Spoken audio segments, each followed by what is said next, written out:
Hello po sa inyong lahat mga ka-crypto. Pag-usapan po natin ang mainit na balita tungkol sa Ripple Labs at ang plano po nilang i-launch ang RLUSD stablecoin. Kung maaprubahan po ito ng New York Department of Financial Services or NYDFS, magiging bagong hakbang ito ng Ripple sa regulated US market para sa digital finance. Ang RLUSD ay isang stablecoin na layunin pong magbigay ng mas predictable na alternatibo kay XRP, kung saan ay madalas kapansin-pansin ang volatility o pabago-bagong presyo. Paano nga ba ito makakaapekto para sa atin bilang mga crypto investors?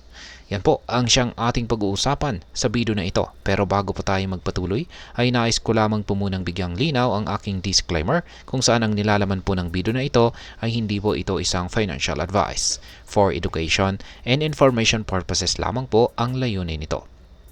Ayan. Una ay ano nga ba ang RLUSD at paano po ito naiiba kay XRP?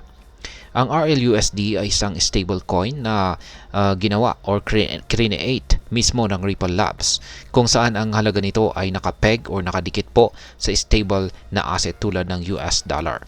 Sa madaling salita ay hindi po magbabago-bago ang halaga nito tulad ni XRP o iba pang cryptocurrencies na volatile. Ang layunin po ng RLUSD ay magbigay ng mas ligtas na digital na alternatibo para sa mga transaction at pag-i-store po ng halaga. Kapag naaprubahan po ng NYDFS, maaari nang mag-issue ang Ripple ng RLUSD sa ilalim po ng tinatawag na Limited Purpose Trust Charter. Sa ganitong paraan ay mas simple po ang regulatory requirements kumpara sa tradisyonal na mga bangko.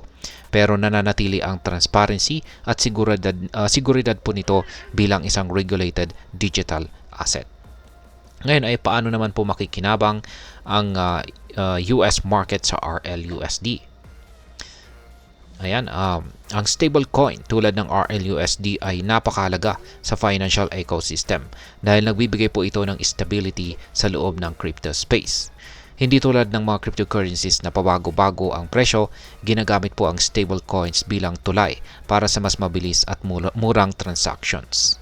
Sa kasong ito, ang RLUSD ay layunin po nitong palakasin ang financial inclusion. Isa ito sa mga plano ng Ripple kung saan ay gamitin ang RLUSD sa mga programs tulad po ng unlocking opportunities na tumutulong sa savings at micropayments sa pamamagitan po ng partnership sa Mercy Corps. Maliban po dito ay makipagkompetensya sa mga established players.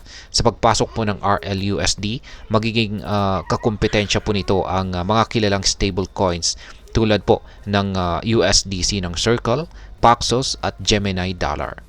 Bukod dito, ang Ripple po ay magtataguyod ng partnership sa malalaking payment providers tulad po ng Bitstamp, MoonPay at Uphold para mas mapadali po ang access sa RLUSD. Sa ganitong paraan ay makikinabang ang mas maraming tao, hindi lamang po sa US kundi pati sa iba't ibang bahagi ng mundo. Kaya kasama po ang Pinas dyan. Ngayon, ano po ang papel ng regulasyon sa tagumpay ng RLUSD? Ang regulasyon ay mahalaga sa pagbuo po ng tiwala ng mga tao at institution sa cryptocurrencies. Ang NYDFS ay kilala bilang isa sa mga pinakamahigpit na regulators sa US. Kaya kung maaprubahan ng ahensyang ito ang RLUSD, tiyak na tataas ang kredibilidad ng Ripple Labs. Kapag naaprubahan po ang NYDFS, magiging bahagi po ang RLUSD ng regulated stablecoin market. Ang ganitong hakbang ay isang mahalagang milestone, hindi lamang para kay Ripple kundi para sa kabuuang crypto industry dahil ipinapakita po nito na posible ang balancing regulasyon at innovation. Ngayon ay ano naman po ang mga hamon at oportunidad ng RLUSD? Bagamat promising po ang RLUSD, hindi po maiiwasan ang mga hamon na haharapin po nito. Una ay ang kompetisyon. Marami pong malalaking stablecoin players ang matagal na pong nasa market tulad ng Circle at Tether.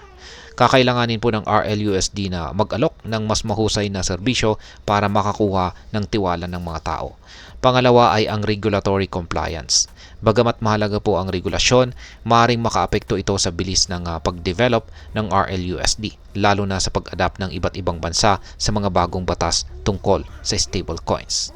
Ngunit sa kabila nito, ang RLUSD ay meron naman po itong natatanging oportunidad. Una ay ang global expansion. Sa tulong po ng kanilang partnerships, maaari po nilang gawing accessible ang RLUSD hindi lamang po sa US kundi pati na rin sa mga emerging markets tulad po ng Pilipinas.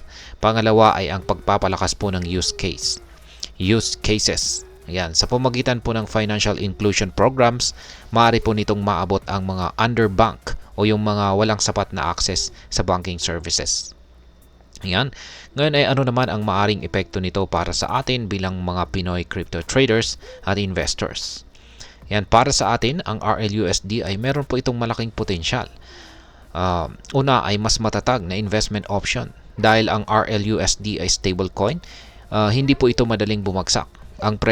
Hindi po madaling bumagsak ang presyo nito tulad ng ibang mga cryptocurrencies. Magandang alternatibo po ito para sa mga naghahanap ng mas ligtas na paraan para mag-store ng kanilang digital assets. Pangalawa ay ang mas mabilis at murang transaction. Ang RLUSD ay maaari pong magamit para sa remittance na malaking tulong para sa mga OFW na nagpapadala ng pera dito sa Pilipinas. Dahil mabilis at mura po ang transaction gamit ang stablecoin, maaari po itong magbigay ng ginhawa sa mga pamilya ng OFW. At ang panghuli ay ang pagkakataon po sa global market. Kapag naging accessible po ang RLUSD dito sa Pilipinas, maaari pong magamit ito ng mga Pinoy traders bilang paraan upang makilahok or makijoin sa mas malawak na crypto ecosystem.